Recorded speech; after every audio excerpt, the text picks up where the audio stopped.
Hello friends, alias Rukmani அப்படின்ற படம் வந்து பார்த்திங்கன்னா இப்போ தான் டைட்டில் ரிலீஸ் ஆகிருக்கு. இது வந்து நம்ம நானி சாரோட பேனரில் வந்து இந்த படம் ரிலீஸ் ஆகுது. ஸோ இந்த தான் நம்ம படத்தோட ஹீரோ.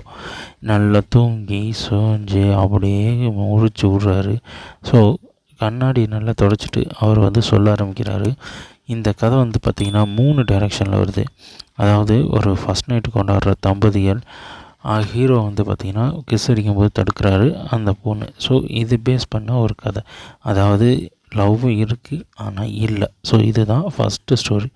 ரெண்டாவது ஸ்டோரி, 2 லேடிஸ் இருக்காங்க. 2 லேடிஸும் அவங்களுக்குள்ளே வந்து பார்த்திங்கன்னா அஃபேர் இருக்குது. ஸோ அந்த அஃபேர் எப்படி இருக்குது, அது என்ன மாதிரியான சுச்சுவேஷனில் இருக்குது அப்படின்றதா ரெண்டாவது ஸ்டோரியோட கதை. இதில் வந்து பார்த்திங்கன்னா ஒன்று கிராமத்து பொண்ணு, ஒன்று சிட்டி பொண்ணு. ஓகே, இது ரெண்டாவது ஸ்டோரி முடிச்சு மூணாவது ஸ்டோரி என்ன அப்படின்னு பார்த்தீங்கன்னா, ஒரு ஃபேமிலி. அந்த ஃபேமிலியில் இருக்கிற ஹஸ்பண்ட் வந்து எந்நேரம் பார்த்தாலும் சாமிக்கு பயங்கரமாக கும்பிட்ற ஒரு மனுஷன். அதே நேரத்தில் ஒய்ஃப் வந்து அந்த இது இல்லாமல் நார்மல் லைஃபுக்கு வாழணும்னு நினைக்கிறாங்க.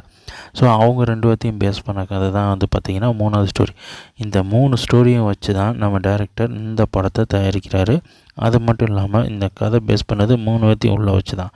ஸோ இதை பேஸ் பண்ணது தான் அலியாஸ் ருக்மணி அப்படின்ற மூவி.